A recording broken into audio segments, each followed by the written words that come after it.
Hi guys, drop shipping related latest videos కోసం వీడియోని like చేసి ఛానల్ని సబ్స్క్రైబ్ చేసుకోండి. డ్రాప్ షిప్పింగ్లో పేమెంట్స్ ఎప్పుడు వస్తాయి, ఎలా వస్తాయని చాలామందికి కన్ఫ్యూజన్ ఉంది. కొంతమంది 2 hours డెలివరీ అయినాయి, నా కమిషన్ ఇంకా నాకు రాలేదు, ఎన్ని రోజులు టైం పడుతుంది, ఎలా వస్తాయని అడుగుతున్నారు. సో వీడియోని ఎండ్ వరకు చూడండి. డ్రాప్ షిప్పింగ్లో మీ పేమెంట్, మీ కమిషన్ మీకు ఎలా వస్తుంది అనేది క్లియర్గా మీకు అర్థమవుతుంది. ఓకే, ఫస్ట్ ఆఫ్ ఆల్ మీకు డ్రాప్ షిప్పింగ్ అంటే ఏంటి, అది ఎలా వర్క్ అవుతుందో తెలియనట్లయితే ఛానల్లో ఆల్రెడీ వీడియోస్ ఉన్నాయి, ఒకసారి రిఫర్ చేయండి. ఓకే, ఇక్కడ నేను ఎగ్జాంపుల్గా సప్లయర్ని రొపోసో తీసుకుంటున్నాను.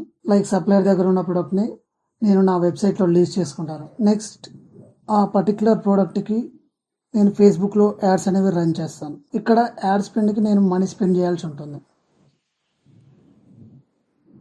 ఈ మనీ నేను ముందుగానే స్పెండ్ చేయాల్సి ఉంటుంది. ఓకే, ఇది 50 ఉండొచ్చు, 100 ఉండొచ్చు, 200 కూడా ఉండొచ్చు, ఇట్ డిపెండ్స్ ఆన్. ఇలా యాడ్స్ రన్ చేసిన తర్వాత కస్టమర్ ఫేస్బుక్ యాడ్స్ ద్వారా నా వెబ్సైట్ని విజిట్ చేసి ఈ పర్టికులర్ ప్రోడక్ట్ని పర్చేస్ చేశాడు అనుకోండి, ఈ ఆర్డర్ డీటెయిల్స్ అనేవి డైరెక్ట్గా సప్లయర్కి వెళ్తాయి. ఓకే, నెక్స్ట్ సప్లయర్ ఈ ఆర్డర్ని ప్యాక్ చేసి కస్టమర్కి డెలివరీ చేస్తాడు. ఈ హోల్ ప్రాసెస్ అనేది లైక్ ఇక్కడ నాకు ఆర్డర్ అనేది May 1st వచ్చింది అనుకోండి, ఆర్డర్ అనేది కస్టమర్ దగ్గరికి డెలివరీ అవ్వడానికి నాకు 5 to 7 days పడుతుంది, డిపెండ్స్ ఆన్. ఓకే, నెక్స్ట్ ఈ పర్టికులర్ ప్రోడక్ట్కి అనేది రిటర్న్ పీరియడ్ ఉంటుంది. ఏ ప్రోడక్ట్కైనా అది depends on product. Most of the products 7 days return ఉంటుంది. 7 days రిటర్న్ పీరియడ్ కంప్లీట్ అయిన తర్వాత ఇక్కడ అమౌంట్ అనేది మీ రొపోసోలో యాడ్ అవుతుంది. ఓకే, ఇక్కడ మీరు మీ రొపోసోలో ప్రొఫైల్లో మీ బ్యాంక్ డీటెయిల్స్ యాడ్ చేసుకోవాల్సి ఉంటుంది. ఇలా మీరు రొపోసోలో బ్యాంక్ డీటెయిల్స్ యాడ్ చేసుకున్న తర్వాత ఇక్కడ నాకు ఆర్డర్ May 1st వచ్చింది, అది డెలివరీ అవ్వడానికి నాకు 5 to 7 days టైం పడుతుంది. ఆ 7 days తర్వాత నాకు ఇంకో 7 days రిటర్న్ పీరియడ్ ఉంటుంది.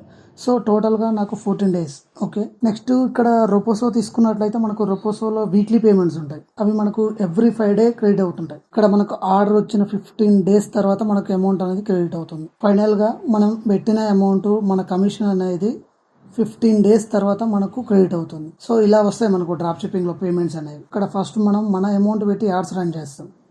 ఓకే, ఆ యాడ్స్ రన్ చేసి మనం సేల్స్ జనరేట్ చేస్తాం. నెక్స్ట్ ఆ ఆర్డర్స్ అనేవి సప్లయర్ దగ్గరికి వెళ్తాయి. సప్లయర్ ప్యాక్ చేసి కస్టమర్కి డెలివరీ చేస్తాడు. డెలివరీ అయిపోయిన 7 days తర్వాత ఆ అమౌంట్ అనేది మన రొపోసోలో క్రెడిట్ అవుతుంది. క్రెడిట్ అయిన తర్వాత నెక్స్ట్ ఫ్రైడే ఏదైతే ఉంటుందో ఆ ఫ్రైడేకి అమౌంట్ అనేది మన అకౌంట్లో క్రెడిట్ అవుతుంది. మీకు డ్రాప్ షిప్పింగ్లో పేమెంట్స్ ఎలా వస్తాయి అనేది మీకు క్లియర్గా అర్థమైంది అనుకుంటున్నాను. ఇన్ కేస్ మీరు రొపోసో కాకుండా ఏదైనా థర్డ్ పార్టీ సప్లయర్స్ కానీ, ఇండియా మార్ట్ సప్లయర్స్ కానీ యూజ్ చేస్తున్నట్లయితే ఇట్ డిపెండ్స్ ఆన్, అది మీరు సప్లయర్తో మాట్లాడుకున్న దాన్ని బట్టి ఉంటుంది మీకు పేమెంట్స్ ఎలా వస్తాయి అనేది. ఇన్ఫర్మేషన్ మీకు నచ్చినట్లయితే వీడియోని లైక్ చేసి ఛానల్ని సబ్స్క్రైబ్ చేసుకోండి.